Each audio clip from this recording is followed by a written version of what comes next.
begin with the Pledge of Allegiance.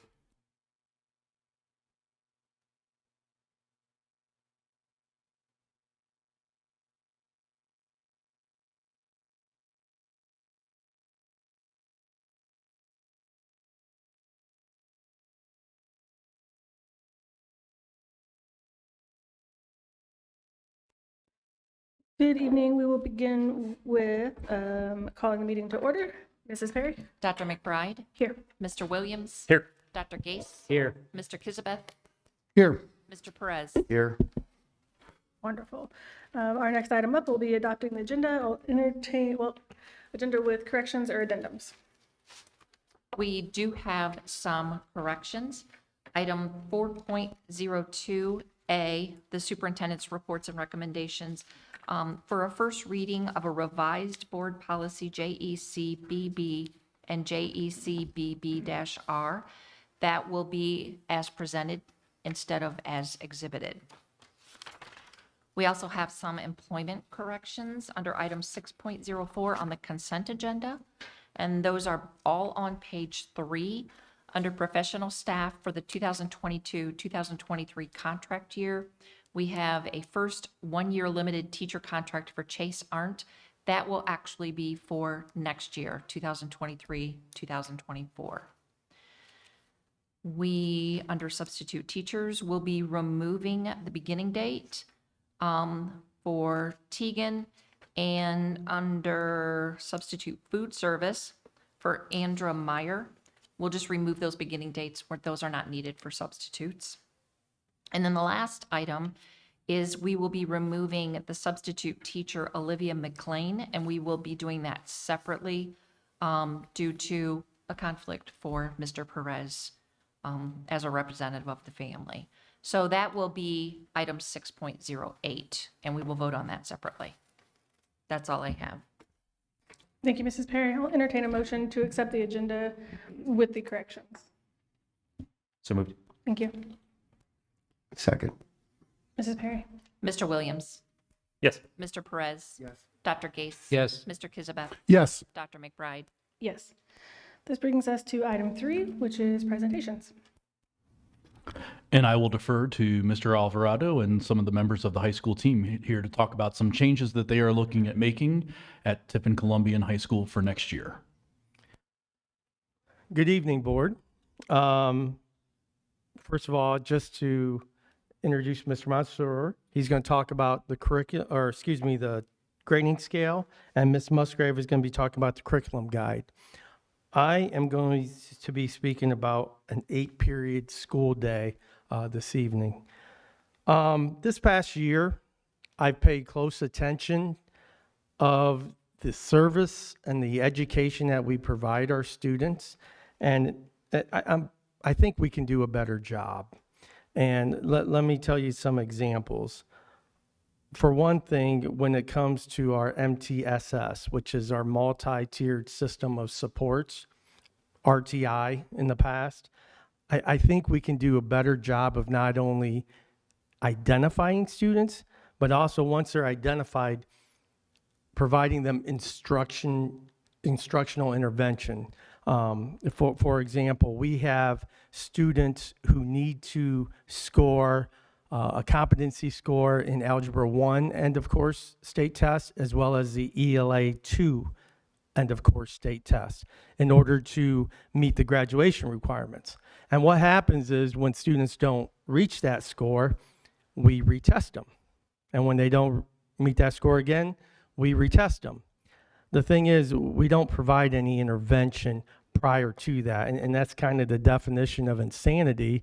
You know, do the same thing over and over again and expect different results.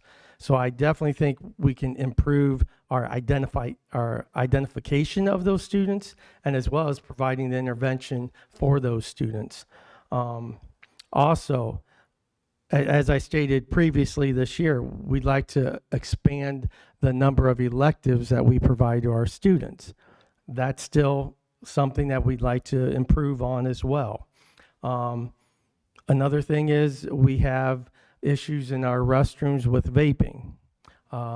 Students need to be in their classes. They shouldn't be roaming the halls. They shouldn't be in the bathrooms for extended period of times. Again, there is an issue there with vaping. So all of these concerns I've been thinking about and how we can address them. And the one thing that comes to mind is time. Time's a barrier of how we can address these issues. And looking at time and thinking, okay, well, how can we create more time? Right now, we have a 7-period instructional day, 7 periods. Teachers teach 6, I'm not counting lunch. Teachers teach 6, and they have their 1 planning period.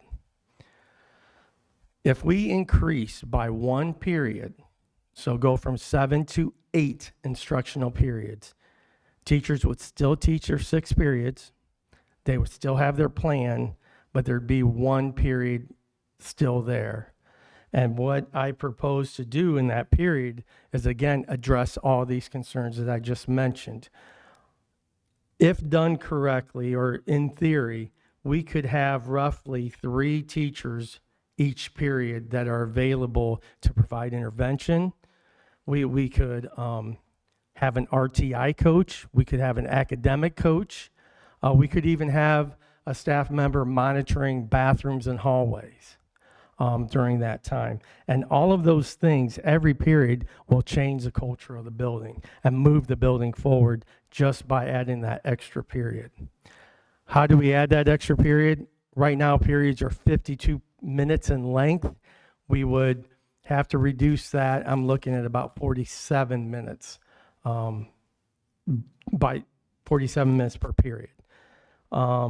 With that, we would be able to gain that extra period. Again, students could also take more elective classes. We could offer, and this sets the foundation for years to come as far as if we ever wanted to do a block schedule with an even number of periods, we could do that. We could, and I'm not saying that for next year, obviously, but it's laying the foundation for things like that to occur. We could even have a common period where we could do some type of career education in that common period, as well as pulling out students for intervention. But the first thing we would have to do is get that 8-period day. So I have been having conversations with staff, our building leadership team, and on Friday at the PD day at our staff meeting, that was discussed, and departments were given time to work within their own departments and look at any pros, cons with respect to the 8-period day. So with that said, and looking at what I have received from that, for the most part, the concerns that were brought up could easily be addressed. So I just wanted to let the board know that's something that is seriously being looked into for next year as we start the scheduling process. And the curriculum guide is on the agenda to be approved tonight. So an 8-period day has an effect on that as well. So again, this is something that we are very seriously looking at doing for this coming year. Do you have any questions? Go ahead, Mr. Williams. So what would be the effect of the 8-period day on the curriculum guide that you're asking us to approve? Because what will happen is students will now have 7 or 8 slots to fill versus 7. So, you know, if you have a student that is in band and choir and, you know, you just have more time to fit things in. So that wouldn't necessarily affect what's going in the curriculum guide. It will have an effect on scheduling, student scheduling. Yes.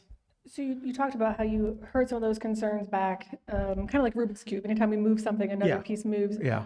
What are the downfalls?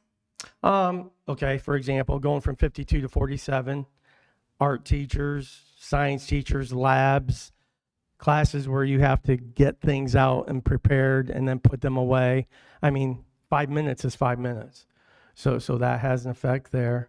One of the concerns I've been getting asked is, okay, how about if my duty during that period is hallway or restrooms?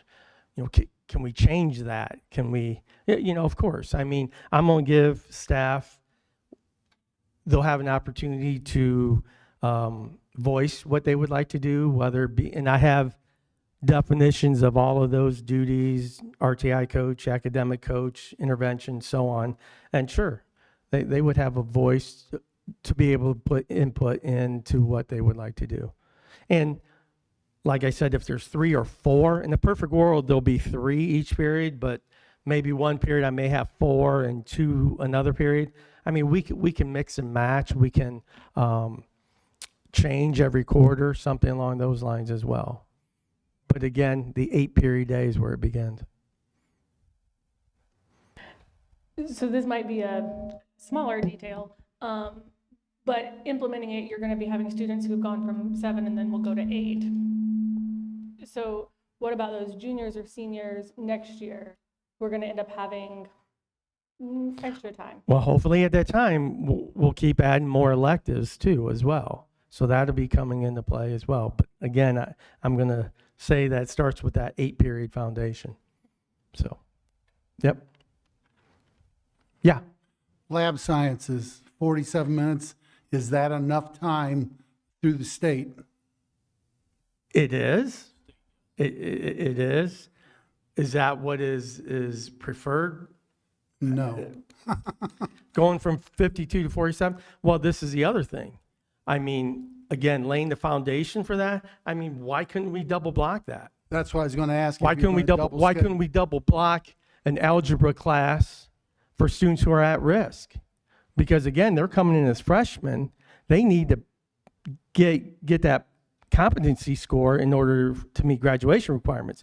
So why not work ahead instead of behind, be proactive instead of reactive? We could double period those classes as well. But again, it comes down to that 8-period day first, and then we can look at all of these things. Yeah. And the second question I have, you'll have kids that will not take the extra class. So my question is, will we have facilities and staff to cover additional study halls? Well, that's could be one of the 3 duties as well. So we have a study hall monitor already. I mean, if I need a staff person, a particular period, I could use that as well. Mm-hmm. Thank you. Yep. So would you consider a 3-day week, say a 3-period week, an elective course, or that you could double block, a lab day? I had talked about that, but again, I think we get that 8-period day and Yeah, we that- could that- do something like that, and the teacher could do study hall every other day or Monday, Wednesday, Friday, yeah, and have a lab, a double block lab, Yeah. 2 days a week, or even Yeah. just, whatever you needed, 1 day a week. Yeah. Yeah, that sounds great. I think Yeah. it's a great idea. Help me out with my math. If you go to 8 periods of 47 minutes, I've got 376 minutes of classroom time. plus might an be extra change. 46. Yeah. So your school day's longer. Yeah, I'm gonna cut down interval chain time. Right now we're at 4 minutes, Okay. so I can cut that down. Okay. So we mean, would gain it- some time there. Okay. So Mhm. I think we got to tweak the numbers a little bit because Yep. you're extending the school Yep. day, but okay. Yep. Yes, Mr. Perez. Is any one of these periods treated as like a homeroom with extra time? I mean, again, that's something we could do. That universal period is what I meant by for that. announcements? But either way, you're saying this is a good foundation to build on in the Yeah, future. exactly. 'Cause Exactly. I think I grew up with 9 periods, I think was what I was thinking, but that was a whole different day. So Yeah. So while of course we're all getting into the weeds and the minutia of it, to be able to do those things, you need an 8-period day. You got it. But it opens up the opportunities, it opens up flexibility and more things that you can do within that. Yeah, absolutely. and And again, it's going to change the culture of the building, like I said, and all those other behavior type things. I mean, it's going to help. It's really going to help. Students should be in the classrooms where, should be, where they're supposed to be, when they're supposed to be there, doing what they're supposed to be doing, and this will help us in that.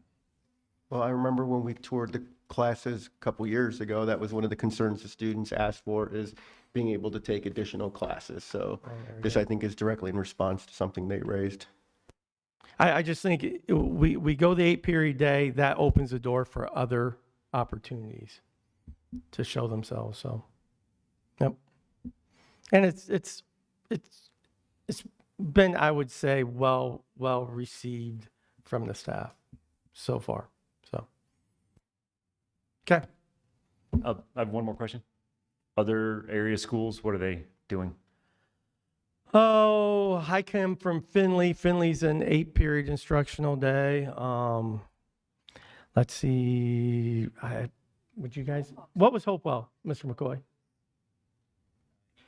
8 periods. Yeah, but it was 8 instructional periods. Mohawk's on block, which, yeah, they are on block. Yeah. So, and I can't remember what, Mr. Kisbeth, you remember what? Were we always 7th period? I don't, No, I think we went to 7 I period. think we went to 7th. I think when I was in Cary back, and that was in the last century, I think they were 8 periods.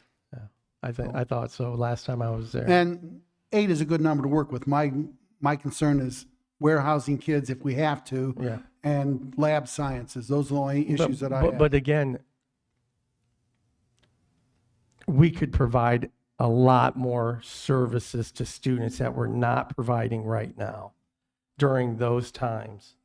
That works for me. So a student with maybe 2 study halls, okay, well, let's take a look. You know, I mean, there's services that we can provide that we don't have the time to do it right now. And this would help with that. So, okay.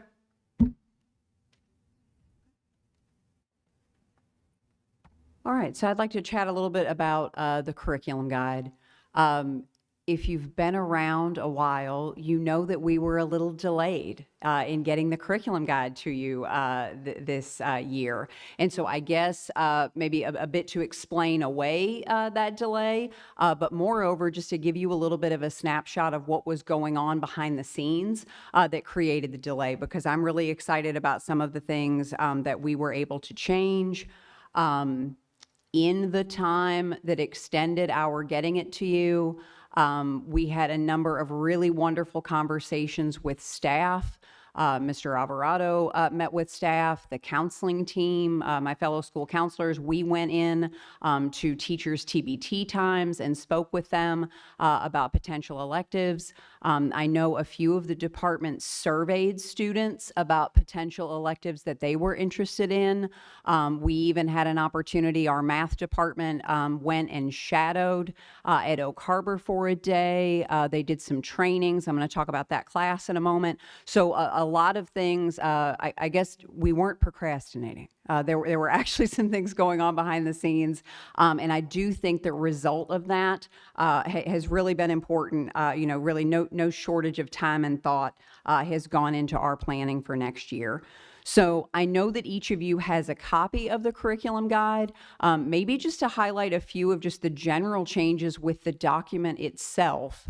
You're going to notice one of the new features. We have what I will just call broadly sort of curriculum at a glance. It's a 1-pager where every course that we offer is included on 1 page, and then each of those has a hyperlink that then goes to the course description. And so the idea there, just to make that a little more consumer friendly, frankly, that digital table of contents as well. You no longer have to scroll through the entire document. You can go to the table of contents and there's a hyperlink there for you. The other thing that we included new in the document is we really did try and highlight some of the educational opportunities that frankly we've always had, but perhaps we didn't do a very good job of selling to students and families. We made sure that we included a little more clearly to spell out the opportunity for Tornado Academy, some of our work-based learning opportunities, things like VHS, some of our in-house CCP. We broadened those descriptions a little bit, just so parents know, you know, most certainly we're still doing an excellent job at the traditional bricks and mortar, but we do have a number of really terrific opportunities. And previously, those had maybe, I don't want to say that they had been buried, but maybe those opportunities were just coming up in individual counseling and scheduling meetings with students, and we wanted to better publicize those to students and families, so those are included. The final item that I think made the document a little more user-friendly is very clearly Every one of the diploma seals that are required for graduation, those are now all expressly defined as well. Students need to have 2 diploma seals. One must be state defined, the other may be local, but every student needs to have 2 of them. And while, you know, for the counselors, it's not really a new concept, a lot of students are still a little tentative on the seals. I think we're probably only in about our 2nd or 3rd year in the making there. So we wanted to make sure that that was something very clearly defined for students and families, so that's included. On the academic side, you're going to see a number of additions in the course descriptions. We're thrilled that we're going to be in a position to offer Ceramics 3. To say that Ceramics 1 and 2 are wildly popular would be an understatement. We turn students away often because the classes are capped. Of course, that's very hands-on. You really can't pack a classroom when it is that performance-based. So we're pleased that students are going to be able to continue on with a Ceramics 3 opportunity. We're also extending and growing our in-house CCP partnership with Terra State. This fall, we offered sort of a general Comp 101.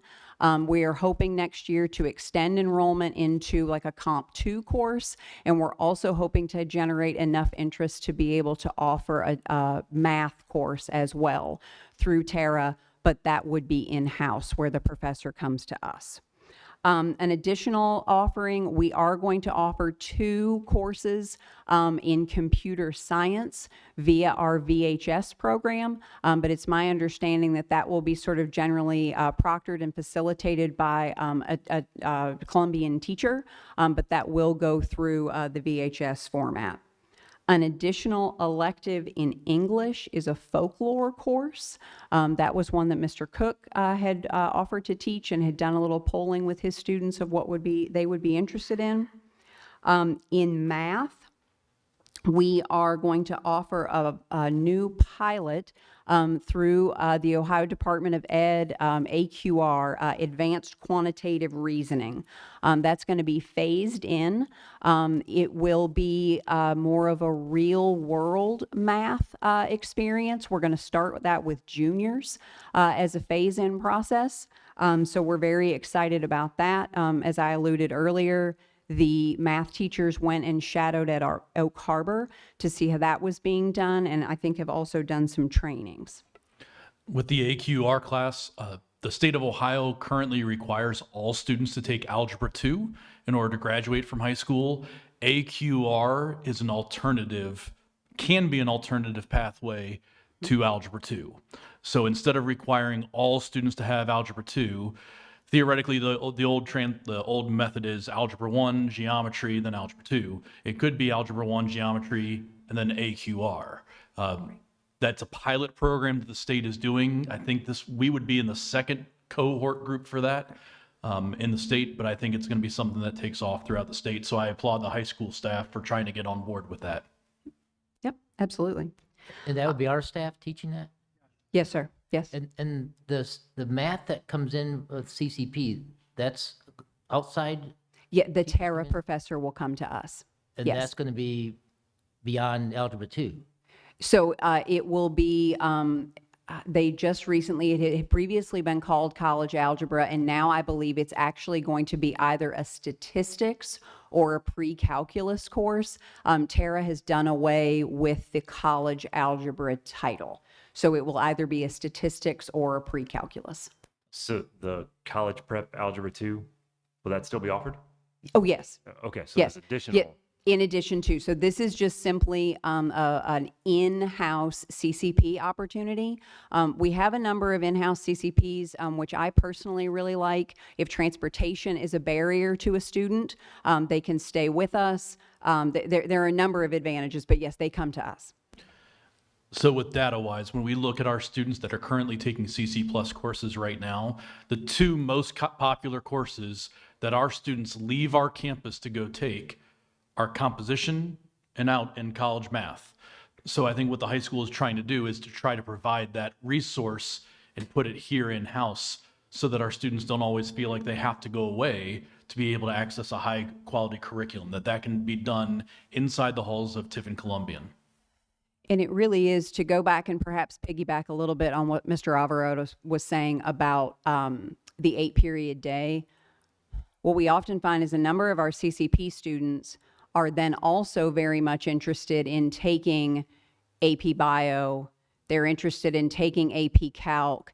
They have a lot of what we call singletons that are only offered perhaps once a day. As well, when a student is not leaving campus, then as the counselor scheduling that student, I don't have to afford that student any extra time for travel, for parking, all of these logistical items that we know would happen if they were leaving campus to drive across town to take care of those CCP classes. If we can keep them, say, for example, in a 4th period, Tara offered English Comp, and then send them down the hall to Paula Pauly for AP Calc, the very next period, it's a great deal for kids, logistically.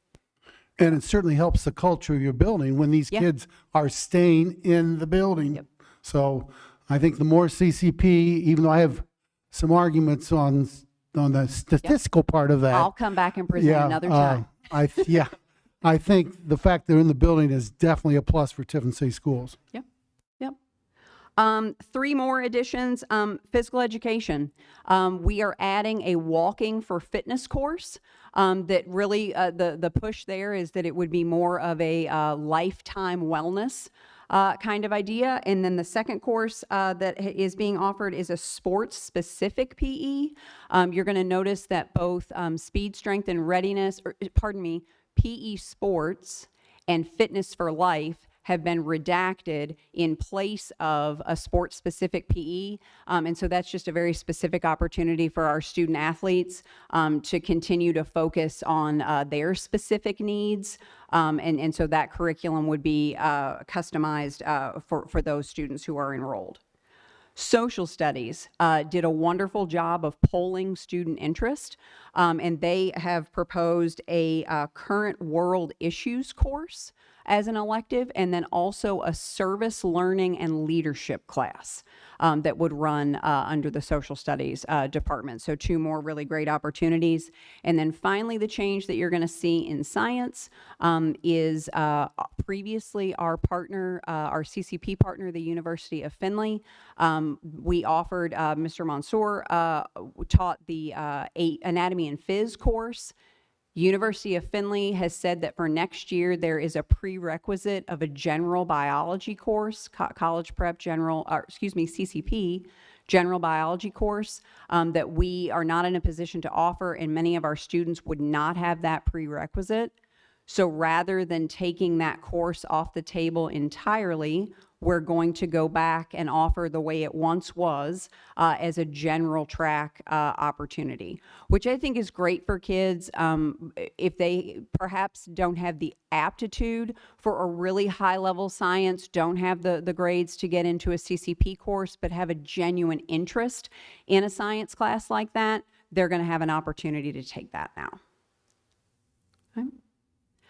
Questions at all for me? I thought you were going to tell us we have a physics teacher.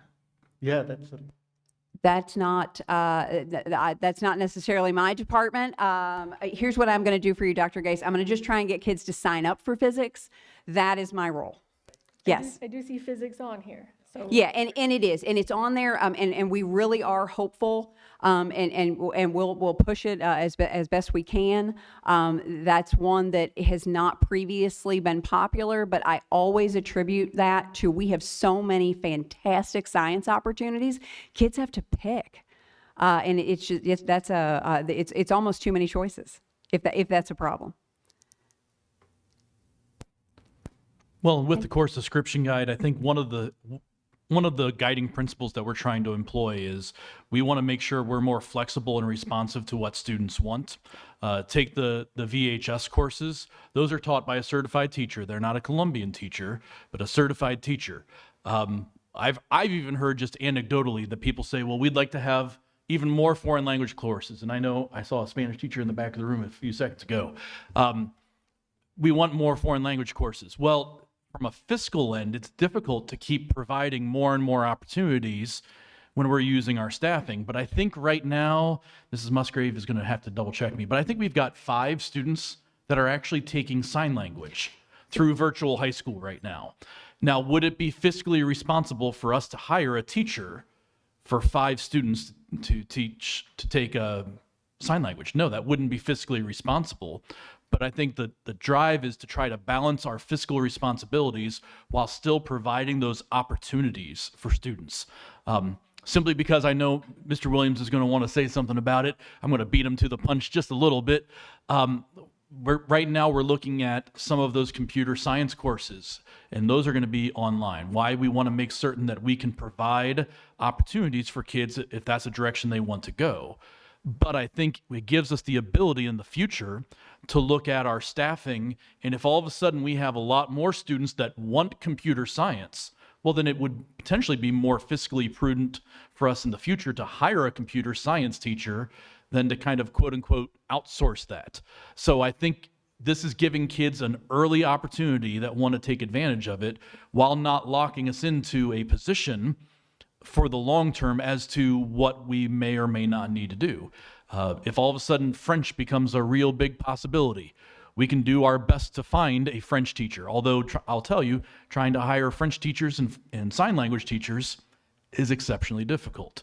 So I think what we're trying to do is to provide more opportunities for kids, and yet at the same token, make certain that we're doing that in a fiscally prudent way, so that we're maximizing our in-person resources, like people like Mr. Mansour and the wonderful teachers that we have at the high school, to make certain that those students that are in those classes are really given a priority for that.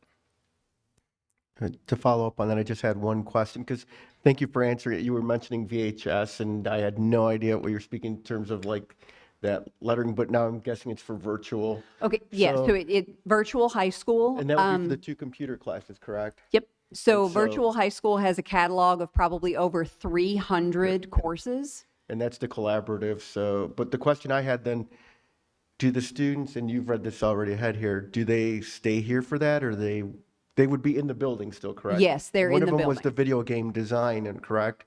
And so you don't know yet, but have you had interest in those yet, or no? So we have not. So we actually, my fellow counselors and I were going into classes starting on Thursday and Friday, just to have general overview conversations about the scheduling process. And then once the curriculum guide is approved, hopefully in the following week, we would begin the scheduling process when we know for sure what courses we can offer students. How many seats do we have for VHS? I believe it's 25. So But- I think we need to be careful about limiting the seats that we have for that. I think we need to make certain instead that we're focusing on the opportunities for kids. Is what I've told the high school team, is that we need to make certain that students that need certain opportunities in their life to be exposed to courses that they care about are given the opportunity to do that. I thought the number was governed by VHS. Well, we can buy more seats. Okay. So that's not, so we've had 25 seats in the past. I just want to be careful that we don't lock ourselves into a number. I think first we need to see what is the interest with that. And I think Ms. Musgrave hit upon it well. It's been an option that's always been available for students, but it's not necessarily something that we've promoted or advertised.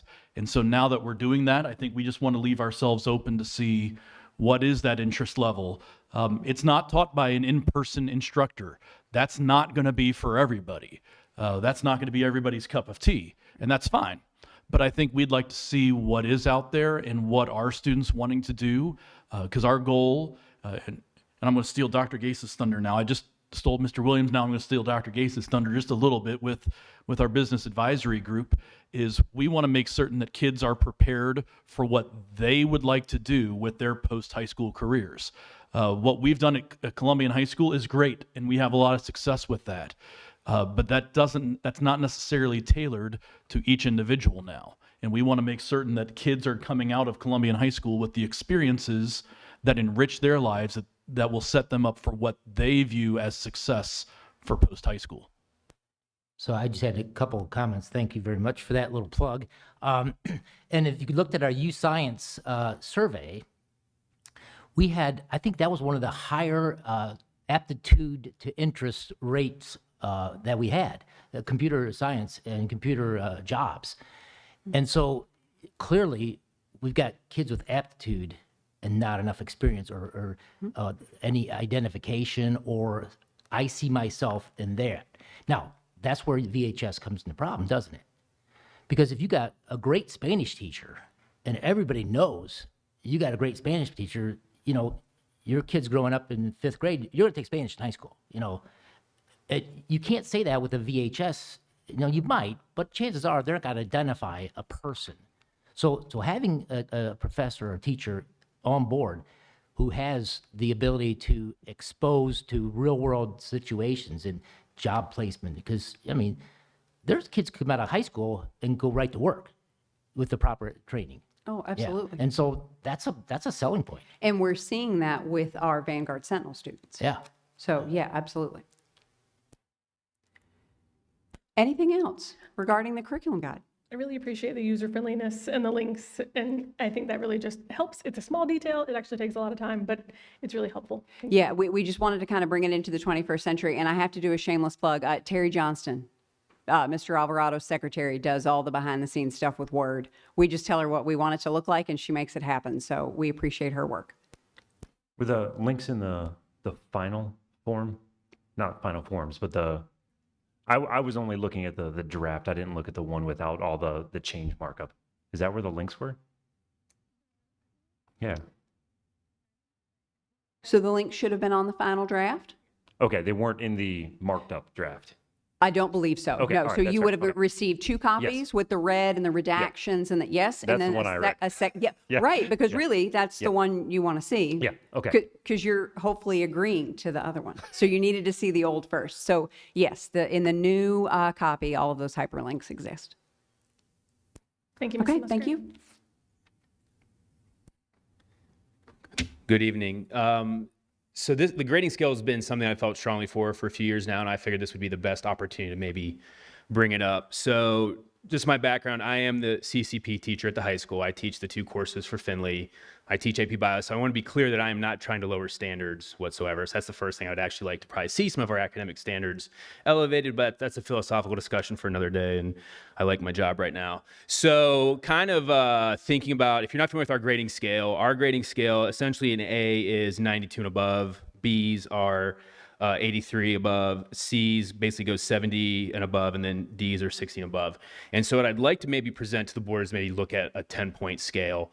And why I'm saying that is because since I teach CCP, I teach oceanography, I teach environment ethics, and I teach anatomy and physiology. Those students that take the course with me, I have to follow Finley's grade scale, which is a 10-point scale.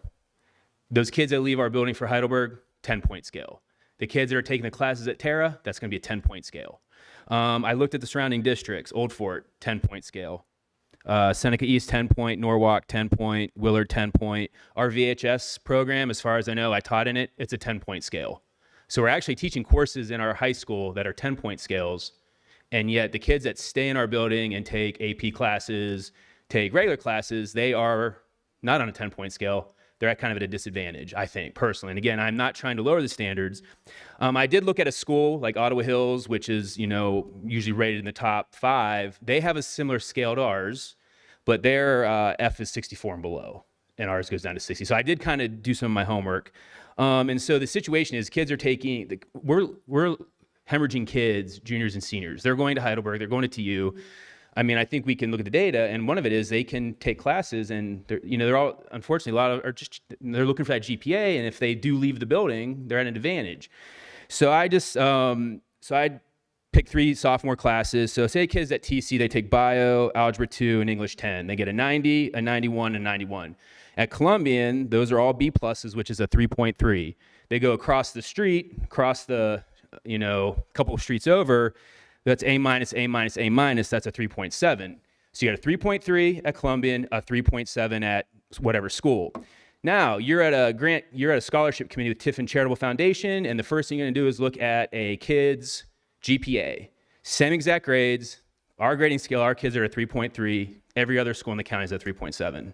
Again, I'm not trying to lower the standards, but I just think 10, 15, I mean, I've been here 24 years and it's always been this grading scale. And I never really had an issue with it until I started teaching CCP, and I'm having to go through and change all these grades. And nothing against CCP. I mean, I've taught it for 10, 15 years. I've taught VHS, but I just think like we need to like do what's best for kids and make it a level playing field in terms of scholarships and those kind of things. At least look at maybe moving to a 10-point scale because, I asked my students like, yeah, I do go to these other places because, unfortunately they're chasing a grade sometime, however you want to place it.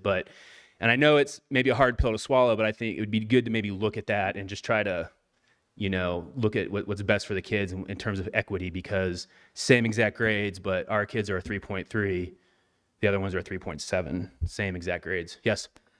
So my thought is, I hear the worry about like, we're not lowering standards, but it doesn't sound like lowering standards, because it sounds like we're actually like, if we want to change the standards, we don't change the measurement. We change the other pieces or what we're teaching or what we're doing, but we should have a standard measure. That's what has been told to me, is that if we try to adjust our grading scale, then that sends a message that we're lowering our standards. But I think it's just making it, consistent. And again, if we are sounds like we're going to be adding other CCP classes, it might be good to have at least, so a kid that can't get into CCP, this might actually, I don't know, maybe Mrs. Musgrave could talk about this. This might open up the opportunity, because I'm not sure what the GPA is for CCP. It's a 3-point. There are a couple of metrics, but a 3-point is one. Okay, so a 3-point. So this might open the opportunity for a kid that may not have been able to get in before. So, yeah, but like I said, I didn't want to come up here and think like because like I'd be the last one to lower expectations, but I just think looking at these, I have seniors last year I had to write letters for because their GPA was different than another student's, and I wrote a letter so that they could qualify for a scholarship because they didn't have the GPA based on our scale. So I just to try to maybe level the playing field. So, but again, up for consideration. I know it's a board policy, but having to like sometimes sit down with these students and be like, okay, well, you didn't get this. What do we got to do? So that's all I have. And it's interesting. I couldn't find a lot of districts. Some districts, I was trying to find Fremont's. I was trying to find Cary's, like some of the other districts around us, so I could at least get comparable, because I did a lot of the ones that are like the smaller county schools, which a lot of those I found out most of their classes are taught CCP. So anyways, that's another thing. So I think I previously looked up some of them, and I think Upper Arlington and Avon were on the 10-point scale too. So our kids graduating here are going to be at a disadvantage competing with those kids, especially for those college spots and stuff, because their GPA is going to be higher down there for the same grades for the same classes. And I've listened to some of the students have brought up this issue again, but the way I look at it is, okay, our football team, we know they were better than some of the teams in the conference. When we played the other teams, we didn't make our team score, 120-yard field to make it tougher for our own team. They all compete on the same 100-yard field. We don't change the dimensions on the basketball court. And so just to make it fair for our students, they're competing on the same level ground that everyone else is. And an A here should be an equal to an A there when it looks on their transcript. And again, you're right. We control the content and the quality of the classes. That's what we control. But the playing field should be even for everyone. yeah, so, and like I said, I just didn't want it to come across like I'm trying to make it easier, like in terms of academic wise, because it's having to, and sometimes, because again, I'm having to convert, 120 or 100 grades over from Columbian scale to Finley scale, right? Because they're not on the same, they're not at the same level and like, that's all of the schools that we do business with CCP. So I was having the same thought. Every university I've taught at, it's a 10-point scale. yeah. So like I understand if there's any reservations about it, but I didn't want to come across the community like we're trying to make anything easier. I think I'm just trying to make it level, and as opposed to, like I said, because kids can go to these other schools and they're getting the same exact class. So every sophomore or whatever has to take a bio course. Every sophomore has to take an Algebra 2 or whatever it's going to be now, QR or whatever, and then English 10. But they should be being taught the same material, but it should be equal there, I guess. So that's all I have. I do thank you though, because you highlighted 3.3 versus 3.7. That is huge. That's not getting admitted into a school. That's not, That's a lot of spaces when you're taking all the kids from the state of Ohio or from out of state. And then I did change the one bio grade to an A. And if that kid still had an A, a B+, they still only had a 3.5. And the kid at the other school still would have a 3.7. So I don't know. I mean, I appreciate this a lot. If I'm being very frank, if this were me and I'm looking at it and I had the opportunity to go to a different school with a 10-point scale, I would opt for that. Like, I feel like I'm setting myself up, starting behind the line that everybody else is running on.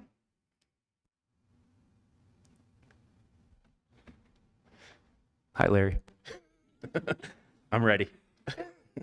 Chris, you know that I have the utmost respect for you. I've worked with you for many of those years. Yeah. And several things come into play here. And this comes from coaching. This one I'm going to say right now. You get what you expect or you get what you accept. If you accept less than what you've expected, you've lowered your expectations. Now, I agree with you 100% that our kids get penalized when we're not comparing apples to apples.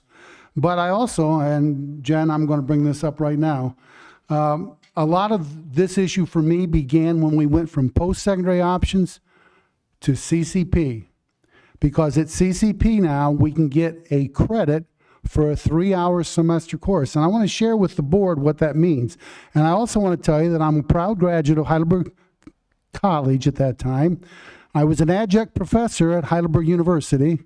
My mother attended Tiffin University, and my son's getting a master's degree from Tiffin University, and I love what Tara does for kids, okay? So I have no issue with that. I have an issue with something that we can't control. This is done at the state level. I don't know whether it was legislature or Department of Ed, but when they brought CCP in, they said, we're going to give 1 credit for a 3-hour class. I want the board to understand that 3-hour class is 3 hours a week for a 16-week class. That's 48 hours of instruction. To get a credit of high school credit, you're in school 5 days a week, an hour a day for a year to get a credit. That's 180 hours of instruction. To me, that's a major difference. That is a huge difference. We have kids now, and I don't blame the kids, and I don't blame the parents. We take 4 semester English classes, CCP. There's our 4 credits of English, and we've done it in 2 years as opposed to 4 years. I'm a firm believer that we are dumbing down our country. And again, I don't know how to solve this at the local level because I don't want to see our kids penalized either. But as a country, we are dumbing down because we're expecting less, and I'll stop there. And I agree with you, but I think the number of our students that are leaving, like, I don't know if we have a way to keep them in the building. I mean, I have students that they only come for 1 class at Columbian, and then so what I'm just saying is if this is going to be, if we're trying to move forward and trying to make it, And that's, Can I interrupt? and that's an issue that we can't control. That's the problem. Can I? So I don't want to say I agree or disagree with you, Larry, but that's a separate issue than the 10-point scale, right? So I think what we're trying to focus on here is if a student earns a 92% in a class, what grade and therefore GPA do we want to assign that? The CCP, the AP, the other college credit courses, how those equate to high school credits is a very different topic. What we're talking about here is if a student earns a 92%, what grade are we going to assign to that? No, the question is, if they get a 90%, what are we going to, 92 is going to be an A no matter what scale you use. A 90% is what everybody else but us are using. But okay, so we're talking A minus, B plus, right? But you get the point, right? Okay, so we'll say 90%. Is the 90% an A minus or a B plus? But that's what we're being asked to debate. I understand, and that's part of lowering standards. That it's a 92%. The student earned the same score. Are we giving them the same GPA as equivalent students in surrounding districts? That's the problem we need to figure out. That is a problem, and the only answer is to change to a 10-point scale. The problem is that lowers standards, and and again, we're going to be with everybody else. So we'll lower our standards to meet everybody else. And again, I'm not talking about anything but a state level thing when they went to this to start with. Excuse me, but maybe Larry, I'm not sure this is what you mean, but it is lowering the recognition of a Tiffin Columbian High School diploma. That's true. Because if you say that your standards are higher, and it's well known that that grade point in wherever you go, if it's well known that you are graded at a higher level. But then you could also make the argument, let's look at our ACT scores, and that's not, like what I'm saying is, But you know, and you know darn well when you look at these, you know, if you've ever sat on a committee that chose scholarships, Yeah. You know that there's some schools that 4 point didn't mean anything, and therein lies the issue. Are we going to be that way? But also, unless every university, every scholarship, all of those places weights Tiffin Columbian's diploma differently, then we're doing a disservice to our students, and it's not equitable from which they're judged off of. So if there are rubrics with universities or scholarships where Tiffin is weighted because of our grading scale, great. But I don't believe that universities or scholarship places weight Columbian's diplomas differently. May I chime in on that? Please. Okay, so from the counseling perspective, for our college-bound students, I'm responsible for processing all of the college applications that go through Common App. Okay, series of questions for each student. What is the highest GPA in the senior class? I fill that in. What is the student's class rank? Fill it in. The question after that, though, is they want to know how many students share this rank. So now they're starting to read between the lines a little. I fill that in. Then they want to know what the student's GPA is. The only place where I include our grading scale is in a separate uploaded PDF that is our school profile. And I worry very much for our college-bound students that universities aren't digging that deeply. They're just simply processing the data for the automated questions that Common App is asking for. And so all universities are looking at the ACT score, which I put in. They're looking at the GPA that I input. There is one additional question that Common App does ask. I think it's phrased, they want to know about the student's curriculum in comparison to their peers. And I believe it's most demanding, very demanding, average, not demanding at all. I'm off the top of my head. So there is sort of one more layer that is a little more subjective that I think the universities can consider.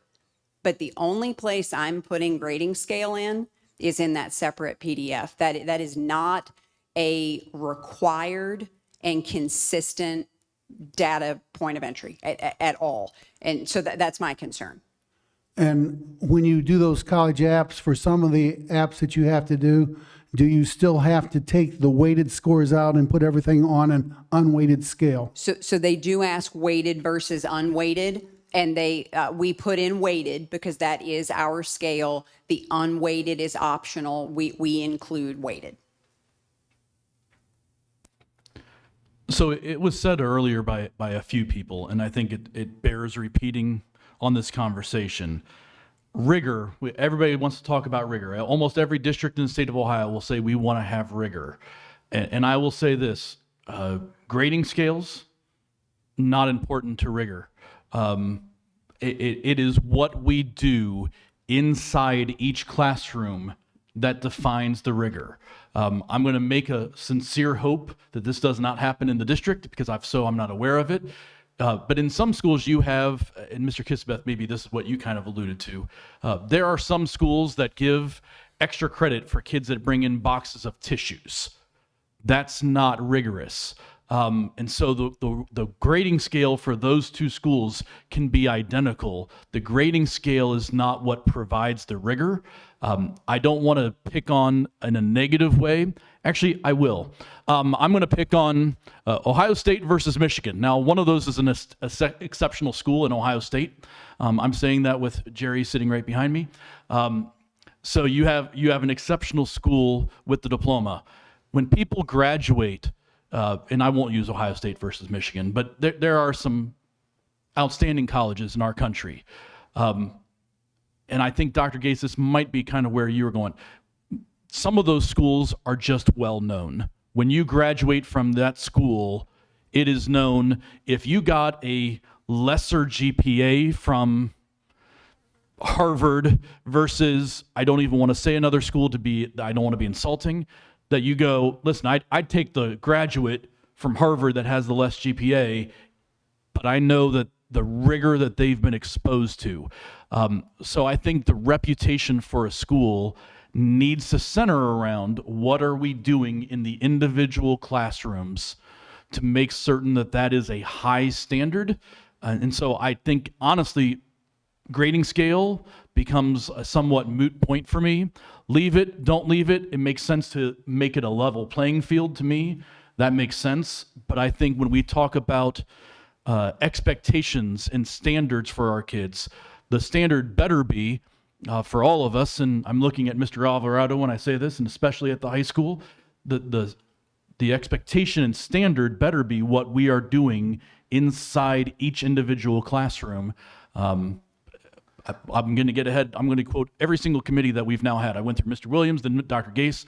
Now I'm going to be with Mr. Kissabeth. When we had our superintendent's advisory committee and we were talking about, and he's going to really be upset with me for this part, when we were talking about what is it that people think is memorable about Tiffin City Schools? What is it that we're proud of at Tiffin City Schools? Keep in mind, there's a whole bunch of people, and I can guarantee that this wasn't done on his own. One of the most common inputs of what we're proud of in Tiffin City Schools is the gentleman standing right there, is Mr. Mansour. And I'm saying that, he's going to smack me later, but there's video cameras watching that right now. And I would argue, and I don't know Mr. Mansour exceptionally well, but I would argue that the reason that they said that is because he has set a standard within his classroom for what is outstanding. And I would tell you, and I think what you're hearing him say is, forget about the grading scale because it really just doesn't matter. He won't say this part because he's a very modest individual, but what's most important is what happens inside the classroom. And so I applaud not just Mr. Mansour, I applaud all the high school. We have now spent about an hour on all the changes that are looking at happening at the high school. I want to be cognizant of time for everybody's sake, but I do want to be able to put a little bow on it to thank Mr. Alvarado and everybody from the high school for the work that they've done. I think Ms. Musgrave explained it very well. This is later than what we would typically be looking at course description guides, but I think when you see everything that's been going into all of the conversations that they've been having at the high school, there's been a number of changes that they're looking at, and I think that feeds into feedback that I've received and that Mr. Alvarado has received from students and staff.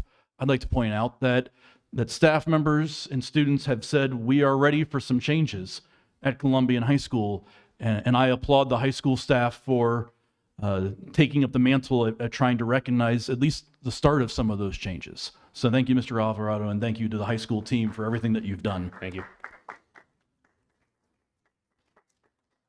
I'm trying to look quickly at the curriculum guide. I did not note, is the grading scale in the current curriculum guide? So it wouldn't need to be, it is in it.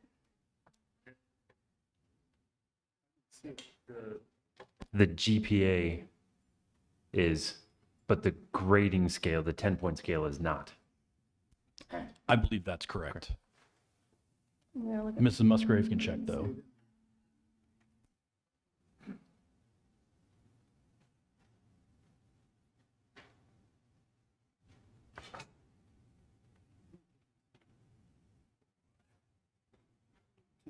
TCS on page 13. It's in the student handbook. Okay. Thank you. It's in the student handbook. Thank you. Thank you each for coming in for your presentations and for all of the work that went into each of those. At this point, we will begin with reports. First report headed over to Dr. Gase.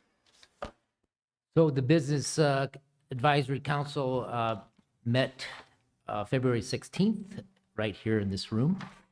And we reviewed some of the subcommittee reports. Career Committee talked about a job fair on April 19th for full-time, part-time, and seasonal workers.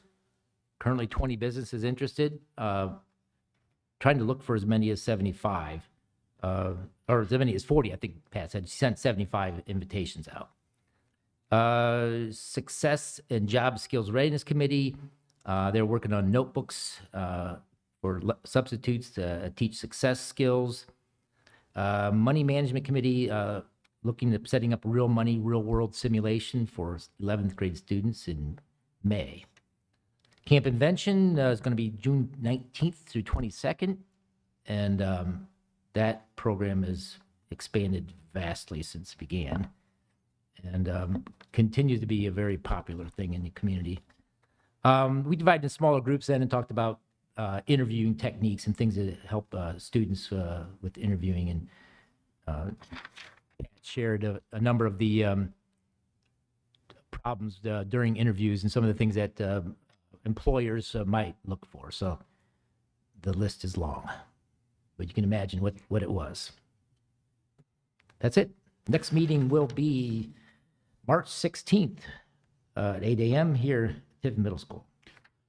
And for members of the board, and I apologize, I know Dr. Gase alluded to the U Science scores. That's something that we can make certain that we send out to the entire board. I think Dr. Gase alluded to it. It's really fascinating when you look at what our students do. It's that, yet again, U Science is that interest versus aptitude survey. So I'll make certain every member of the board is able to peruse that. And I think that's going to be a really helpful thing already with the business advisory to kind of start digging into that data. Yeah, I really think, honestly, we should do something of that nature in 6th, 7th grade. And that's something that we can expand to. And yet again, just to remind people, U Science, I was prepared to go that alone because I believed in it so much. But thanks to Greg Ettinger at the Career Center for being able to help sponsor that for all the schools in the county. And some of you have noticed I'm a bit competitive.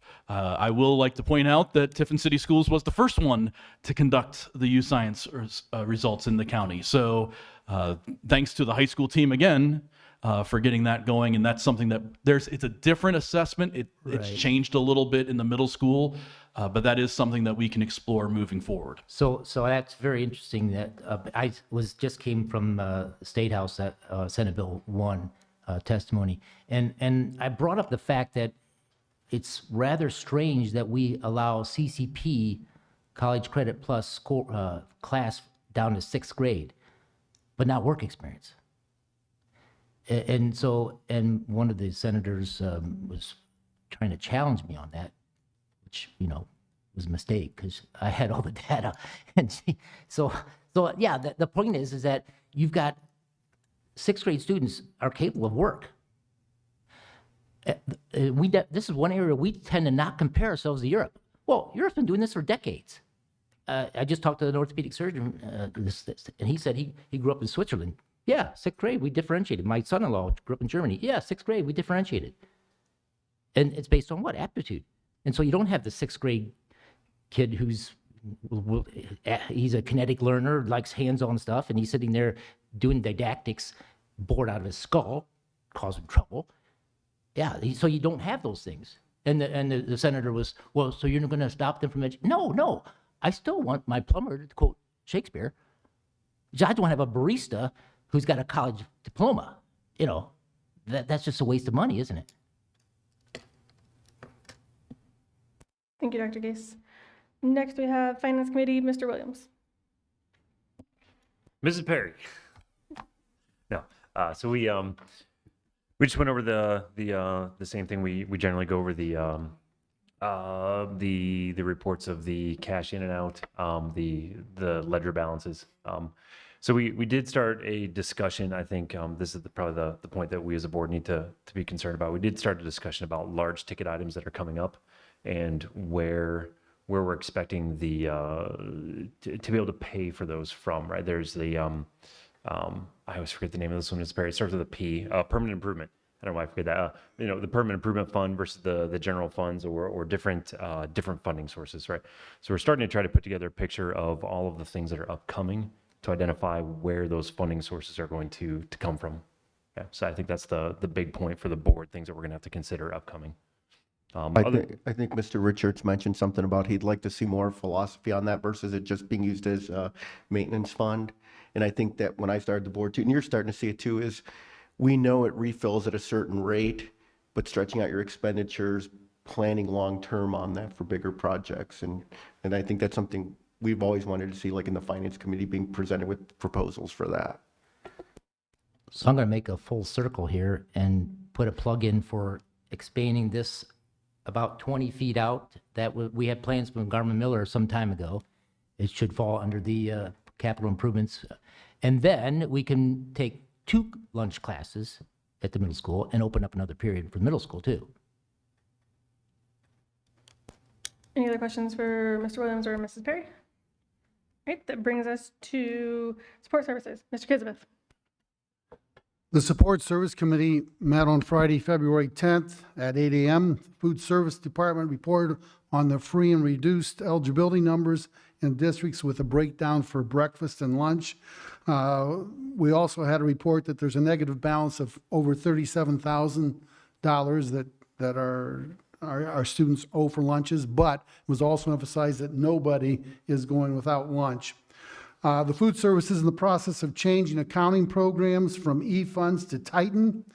When this change is complete, parents will be able to monitor and then contribute to the student lunch meal accounting program on one system.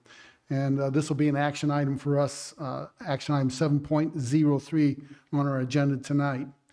The technology department explained the Carbon Black program, which is a cyber security appliance, which adds another layer of protection to our computer system.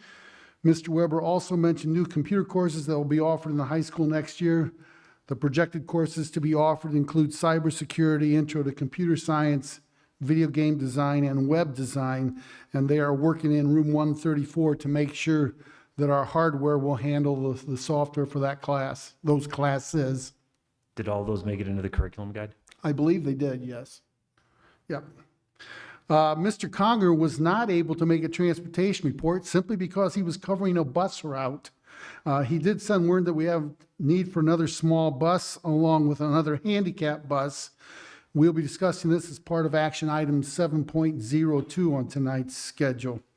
It was also suggested that since this is close to the end of the first year of double routing, a report will be given to the committee, what was good, what was bad, what needs to change, times the buses are full, and look at possible other options.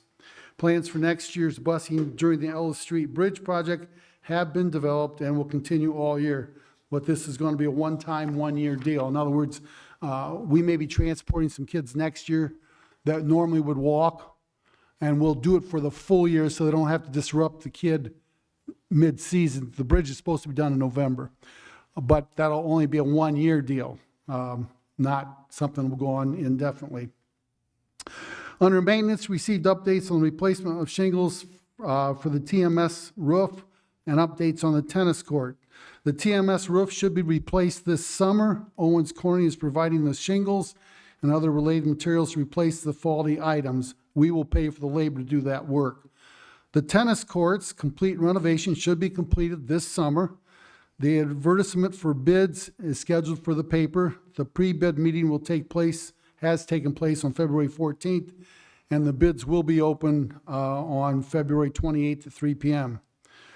An explanation of the need for a drop salt spreader was presented for the many sidewalks that we have, even though this winter we've not had a lot of ice. Discussion was held on whether a gator or a golf cart would be better. There's a need for both in the maintenance department. The money for the track was awarded, but we need to get the money before we can start the work. So we talked about that before. We won the litigation and the money's been awarded, but at this point we still don't have it. It's also time to purchase a new food truck and to move the old food truck to the maintenance department. The softball field changes need to be put on hold. Softball coaches are now talking about other changes, backstop fencing, etc. Thus, we may not want or need the concrete pad at this point. A dumpster has been placed at transportation for cleanup and reorganization of that building. Mr. Richards thanks and complimented the maintenance crew for all of their hard work thus far. And the meeting was then adjourned at 8:57. Mr. Kisbeth, and I don't remember if Mr. Richards has the answer to this, the labor cost that we're going to eat on the roofing for the repair at the middle school. Do you remember they talked about a number already? Yes, we're looking at over $200,000. Correct. For labor. It's- Right, so in terms of immediate needs, the immediate need at the middle school is to fix the roof Yes. because it's leaking. Well, the shingles, the concern is the shingles are faulty. That's why the shingles are being replaced at no charge to the district. I think the belief is that we want to replace the shingles before leaking starts to happen. They've been faulty now for a bit, so I think we're just trying to take care of that before it starts leaking, because if we get to the point where it does start leaking, that actually magnifies the amount of problems that we do have. So yes, in spirit, Mr. Perez, I just want to make sure we clarify, we don't have leaks into the building right now because of the shingles. The fear is that we could very shortly. And we want to take advantage of this before Owen Corning changes their, Because it took us a couple years to get them to finally agree. yeah. And that would be over the cafetorium as well, correct? Or is that? The That's cafeteria, I plastic, don't right? believe we have Plastic. pitch roof. It's Okay. just it's the part that just has shingles. Okay. I don't believe this part is a pitched roof. Any other questions for Mr. Kizabeth? Thank you. The next two are Mr. Perez with legislative and, with policy, governance, and records, and legislative. Policy and governance, we haven't been able to meet yet, so I still need to get a date for us to meet. And then I've got some topics that I really want to discuss at those policy meetings.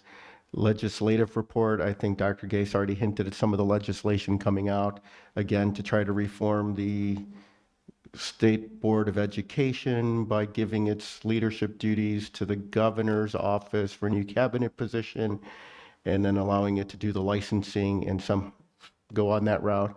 The Blue Book came out, and I believe it talks about from the governor's proposed budget is the fair funding plan in there. But again, that's only his proposal. There's been no legislation on that. And the backpack voucher bills have been introduced as well. And there is, I think, of note, I don't know if you saw the legislation to create a religious holiday for students.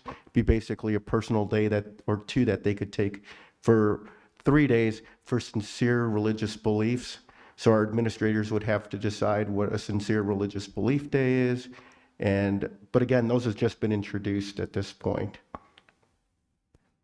For policy, I would like to request that at the next meeting, we look at the 10-point grading scale board policy. I don't know, was that where the appropriate place would be? Okay, Would have to come out of policy to the board. No. okay. Next one's you. Oh, you did it. It did that, all right. Thank you, President. Next one's me. The Student Achievement Liaison, the piece that stood out that I want to share out, and this is actually for anybody and everybody, is that the nominations for Outstanding Teacher have opened for Outstanding Teacher of the Year through ODE. Those are open now through March 31st of this year, and anybody can submit a nomination through ODE's website. And then that brings us to Mr. Richards. So the Superintendent Advisory Committee, we are now 2 meetings in. The feedback that I've received so far is that people seem to be pretty positive about the kind of conversations that we're having. I think what some people are finding is that these aren't necessarily super easy conversations. I think there's a lot of variables and factors that go into this, and I think we've been uncovering a lot of those. The plan would be, we are going to have a field trip. And the board is invited this Saturday. We're going to go up to Fremont to look at their high school and one of their elementaries. And then we're also going to go to Sentinel. I realize that Sentinel is a completely different educational setting, but I think it's important for us to see the types of educational facilities our own kids go into for half a day. We have a number of kids that go to Sentinel for half a day. They have more lab-based classes, and they're huge spaces because they have an STNA program and machinery. I'm not talking about that, but I think just the general feel of a building that is designed with safety and security in mind, along with collaboration, along with HVAC, I think that would be something that'll be appropriate for all of our kids. The plan is we have our next meeting next Monday for the Superintendent Advisory Committee. The plan is after, and we're going to discuss with the Superintendent Advisory Committee on Monday, but I think the plan is to start sharing out with the broader community some of the work that has happened at the Superintendent Advisory Committee.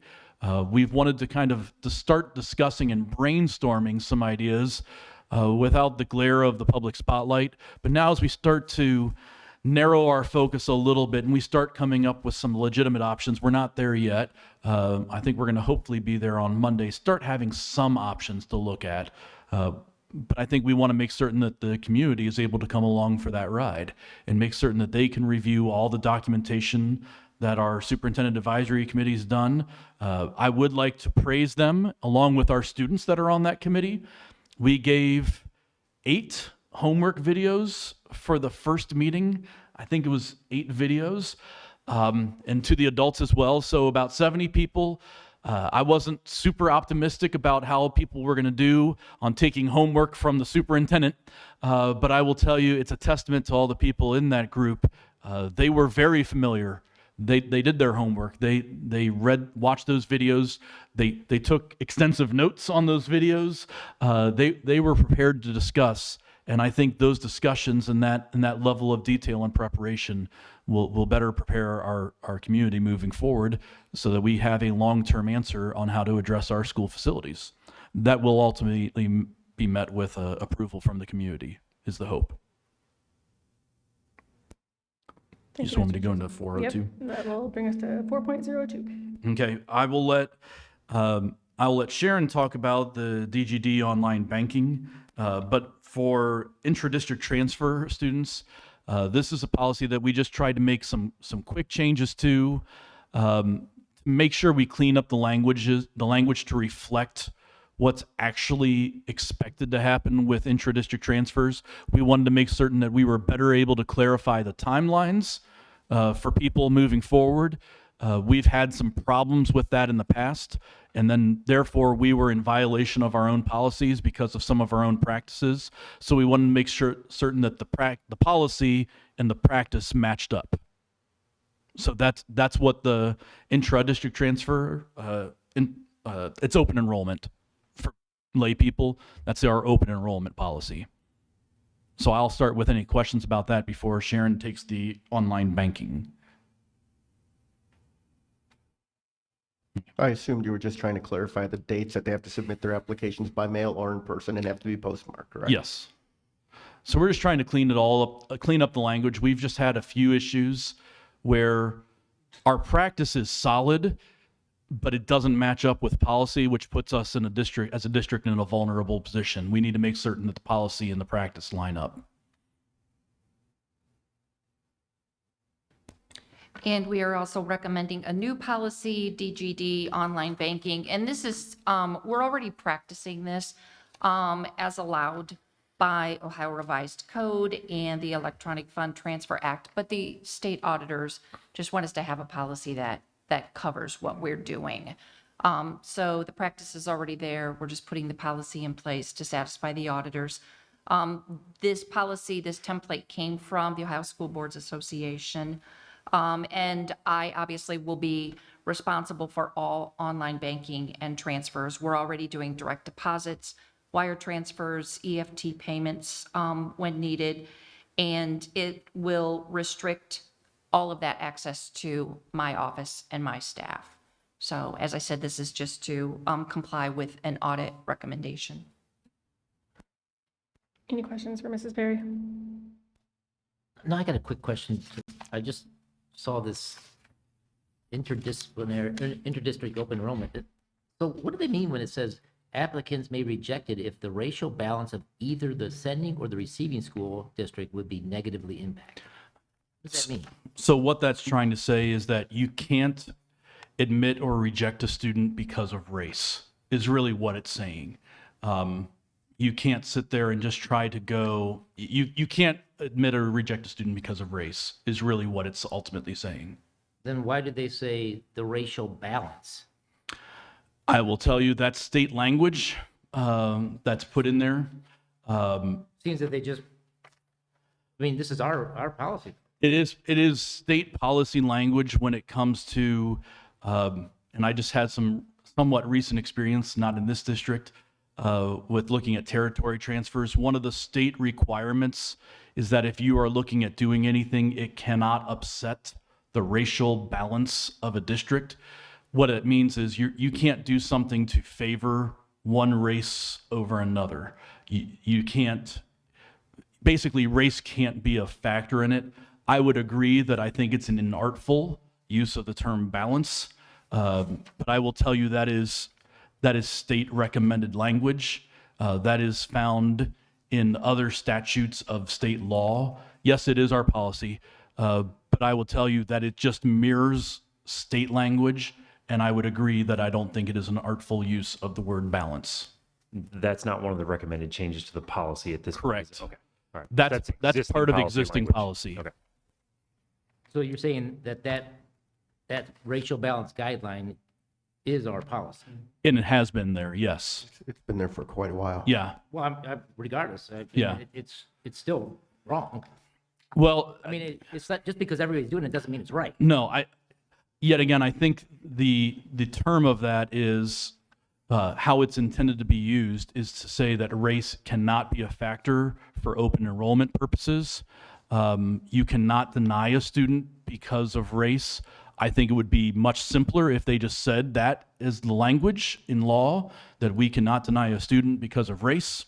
But the language that we have in our policy is what the language, it mirrors the language in law.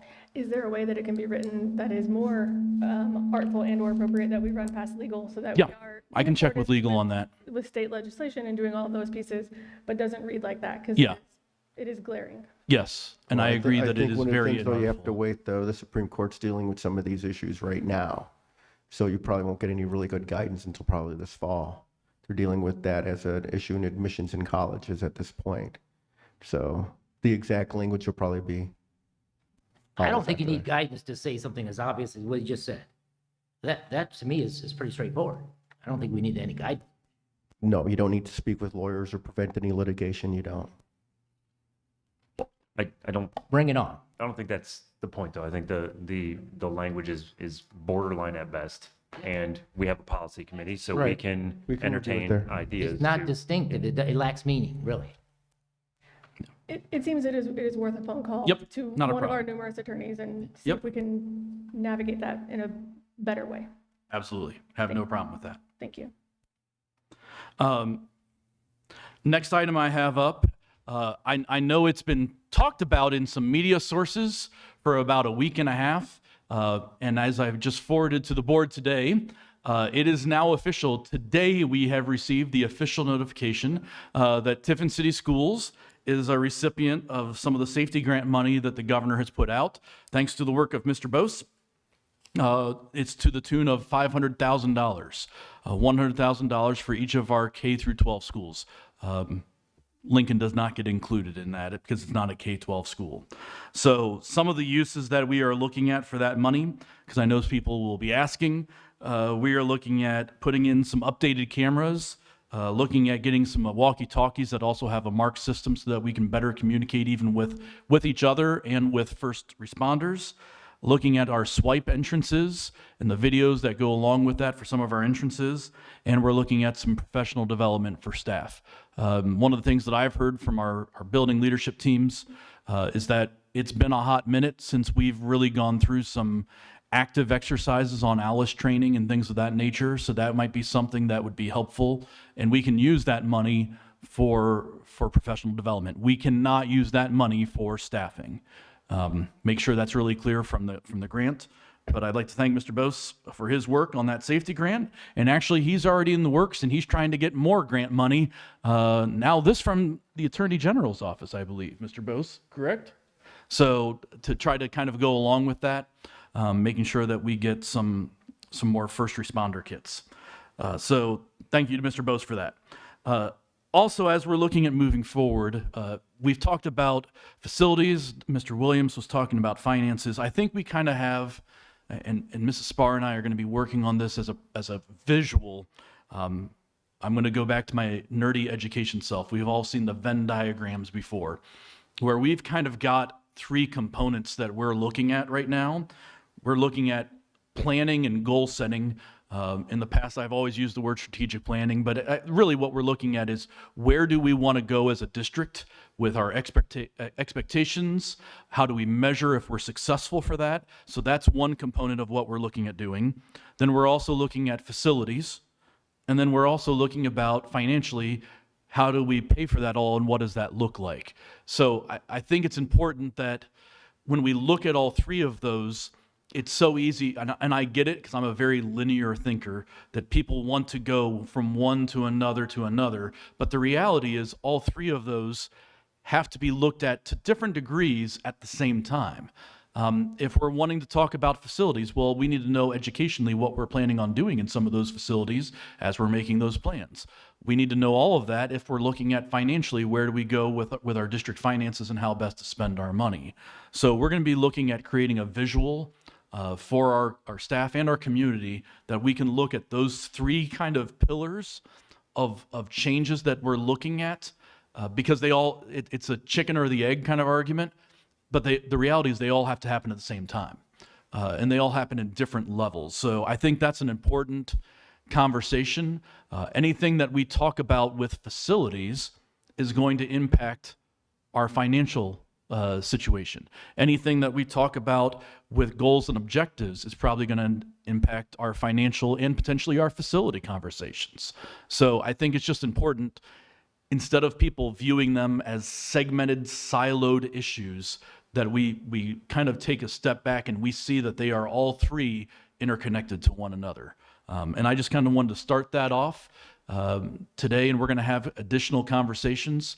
And for the people in the public, those conversations are going to start with the Board of Education as well. When we look at, and Mrs. Perry has been very consistent with her 5-year forecast for a bit, that it says that assuming no changes to a lot of other things, that we are out of money in 2027.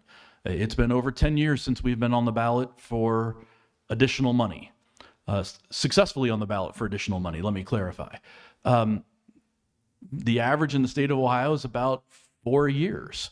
So at some point in time, how schools are funded in Ohio is we eventually have to go back to our local taxpayers. But I think we need to be able to have a true vision for our taxpayers as to what that's going to look like. What does that entail? What does it get for that money? What are the expectations and the measurables that they can take away for that? And so making sure that we have those conversations happening simultaneously is important. And that was it. Thank you. Madam President, I don't want to be out of order, but just for reference purposes, the revised code is 3313, I believe 98. The state requires that we have that actual language in our policy. So that would be a legislative change. And it's mirrored in the OAC as well. I don't know where they would have come up with language like that, but that's the actual verbatim language. So That's disappointing. it is, and I think it follows up on something that we had before when we had the presentation that sometimes the state takes these racial issues and ethnic backgrounds into consideration. And I have no idea why the legislature did it back then, but I think Dr. Gase has a point there. So I didn't mean to be rude to Dr. Gase. But yeah, because sometimes things happen that don't make sense, and I think people have to understand that we as local boards have to follow some of these rules that we didn't make. So. Unless you quit accepting state money. No, that was. This brings us, if there are no other questions, this brings us to the opportunity for the public to address the board. Per the policy, each person addressing the board can give their name and address. If several people wish to speak, each person is allotted 3 minutes until the total time of 30 minutes is used.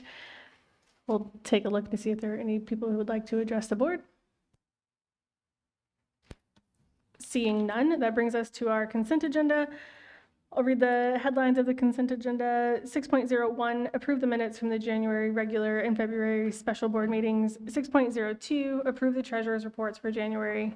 03, administrative employment. 6.4, employment with the removal. 6.05, donations and grants. We would like to take a moment and thank each of those individuals and organizations who have supported our district, those who are first time and those who continue. We are grateful to each of you. 6.06, Certificate of Fiscal Officer. 6.07, Statement of Purpose Budget Reports 2022 and 2023. Would entertain a motion with the corrections. Motion to approve with the corrections. So Questions? moved. Comes after motion. So Second. now questions or discussion. 603. We have different start dates on those contracts.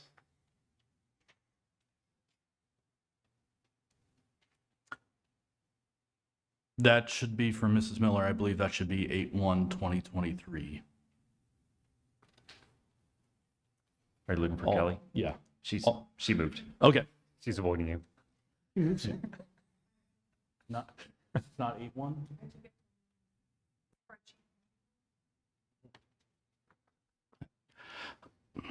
I think that should be, all administrative contracts start in August. So I may have overlooked that one.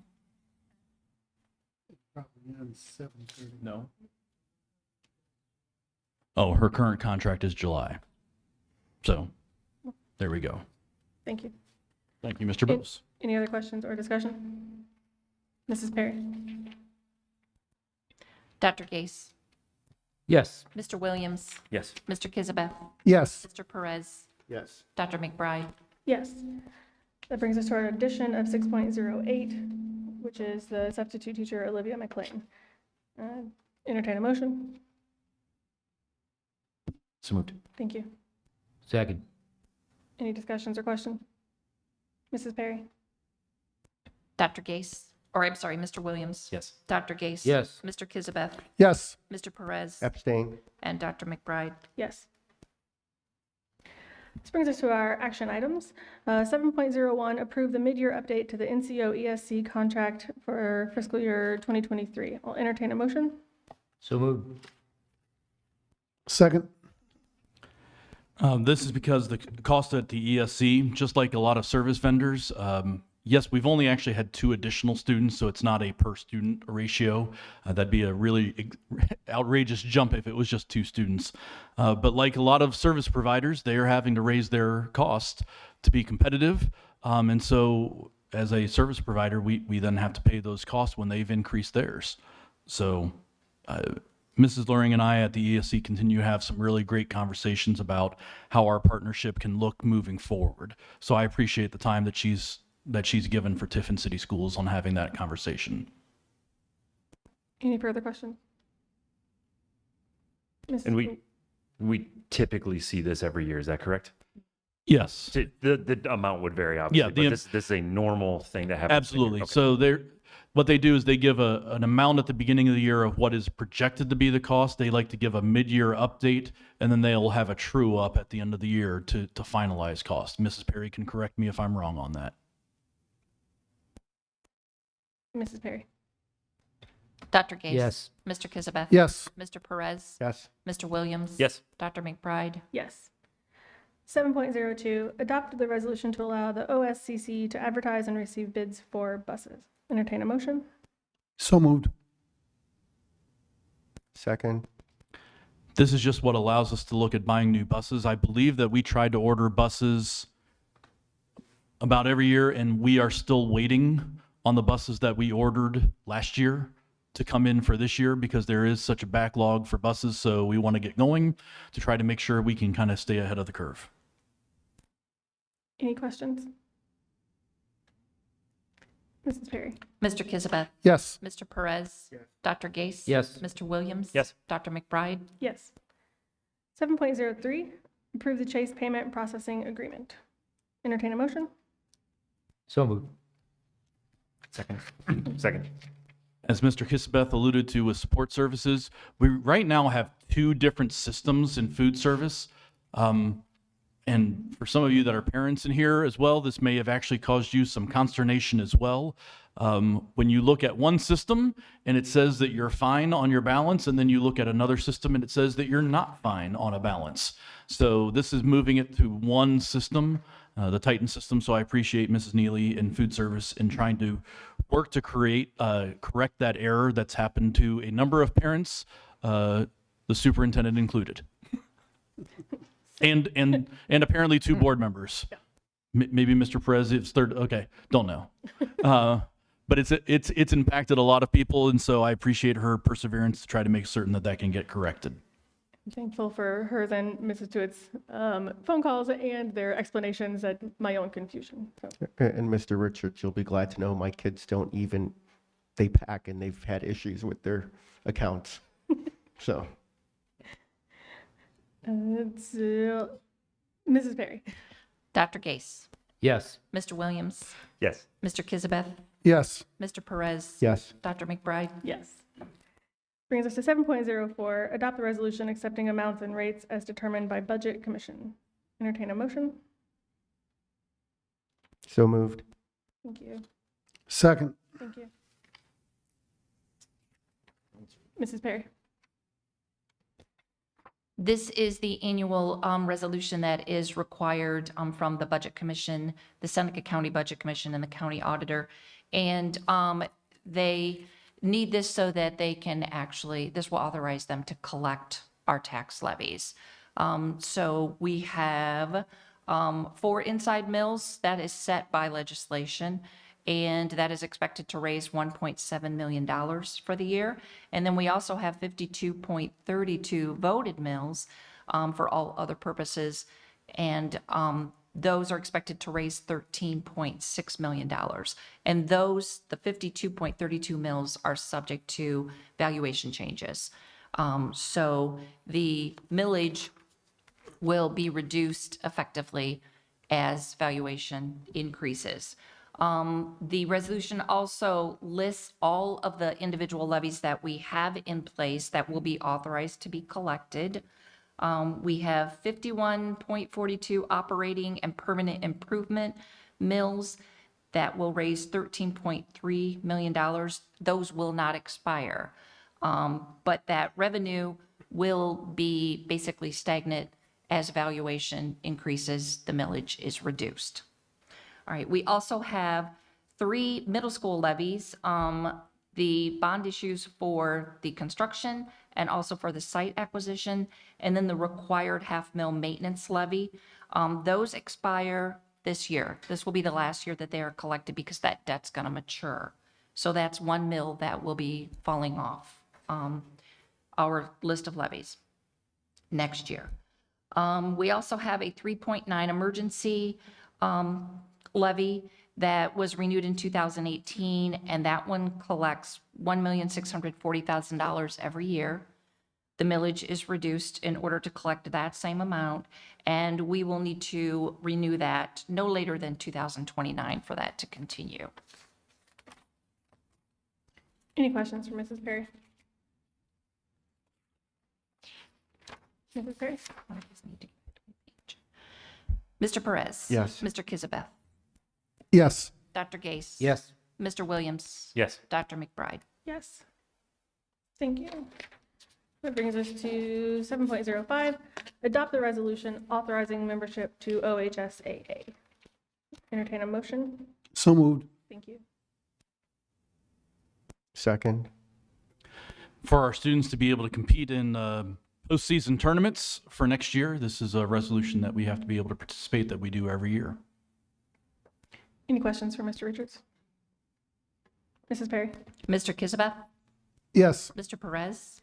Dr. Gase. Yes. Mr. Williams. Yes. Dr. McBride. Yes. 7.06, approve Tara and Tiffin University CCP agreements. Entertain a motion to approve. So moved. Second. This is the agreement that we have with both of those universities to get us discounted rates for our students that participate in that. Universities get to set that CC plus cost amount. So they enter into conversations with local districts about that amount. So it is the same amount as this past year.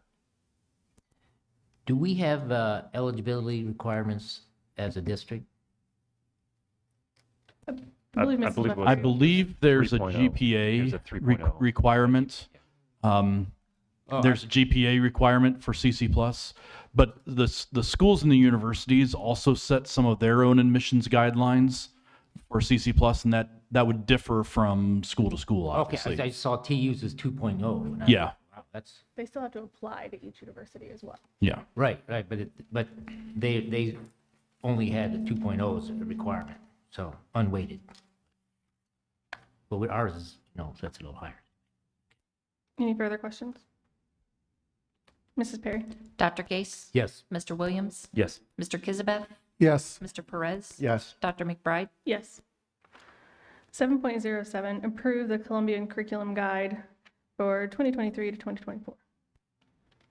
So moved. Second. I think this is, once again, it's been presented by Mr. Alvarado and his staff. As a person who used to build a master schedule, I do appreciate the position that they're in right now. They're getting a little antsy for scheduling kids and building a schedule.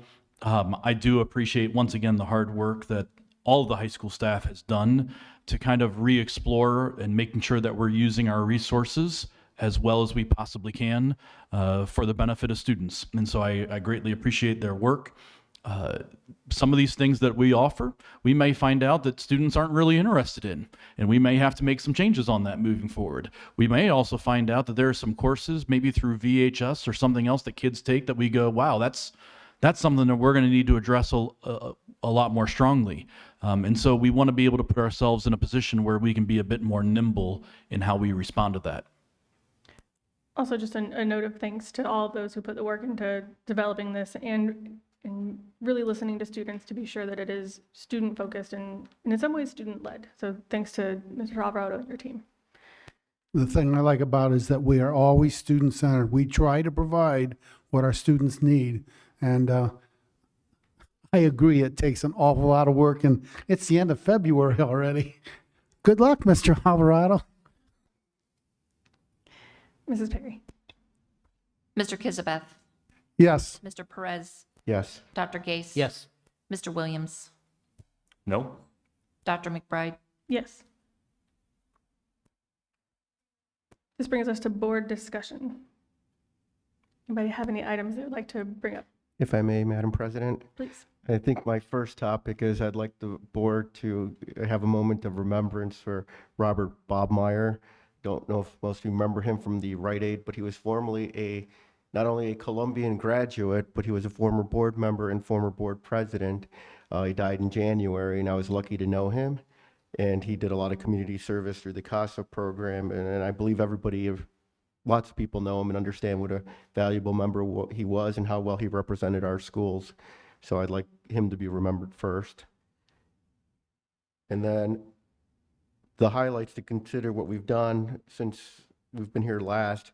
February 13th, the band put on its winter concert. Jazz Symphonic Band and the Wind Ensemble were there. Symphonic and Wind are getting ready to compete this year. This will be the first time for Symphonic, I believe, in a while. So excited about that. They'll be competing March 11th. The 5th grade girls basketball team won their championship in the Bay Area League, and I believe we're undefeated. Very proud of them. The 8th grade boys were runner-ups to Bellevue for the last weekend. And then I think we've all saw the 6th grade, Miss Cook's class, had 2 mock trials. One was for the 6th graders based on the Monsters Are Due on Maple Street, the Twilight Zone episode. And then the 7th grade did Roald Dahl's The Lamb with the Slaughter. As a lawyer, I was really interested in seeing that, and I'd love to see that we put together like a real competitive moot court class or a mock trial competition team at some point. But kudos to that teacher for doing that. And boys, let's see, I think we've seen boys high school, they're continuing to play. Logan Beeston, Player of the Year and First Team. Division III, was it District 6, or how does it go, Mr. Kisbeth? There are 2. There's a District 6, and I think he was a Player of the Year in the SBC, and we'll have a Northwest District team. I don't think that's been announced yet. So also First Team was Braden Rogo, his brother was Second Team Bryce, and then Second Team was also Zach Shawberry, and then honorable mention was Isaac Garcia. That's the entire starting lineup there, I think. And then for the girls, especially proud of them. I don't think I've missed a home game, neither did Mr. Kisbeth this year. Fortunately, they ran into a tough Southview team, lost by a few points last Wednesday. But even there, Dallas Pole, First Team, all district as well. Lexi Smith, Second Team, and Mackenzie Davis was honorary mention. They had a great defensive effort this year. Bowling sectionals are starting they're going to be in them this week. And that's all I have to report. Lots of good things going on in the district. So cheering on the athletes that are still competing and the students that are still doing their other activities. I did miss the swim team, but I don't have their final results though, too. Thank you, Mr. Perez. Any other pieces of discussion? Cool. This brings us to item 9, which is a need for an executive session to prepare for, conduct, or review negotiations or bargaining sessions with public employees. With Mr. Richards, no action to follow, correct? Correct. Okay. I'm going to entertain a motion to enter into executive session. So moved. Thank you. Second. Mrs. Perry? Mr. Perez, Yes. Dr. Gase. Yes. Mr. Kizabeth, Yes. Mr. Williams. Yes. Dr. McBride. Yes. Thanks to all those who have come, who do not intend to stay until after executive session. Our next meeting will be March 27th, 6:30 p.m. here.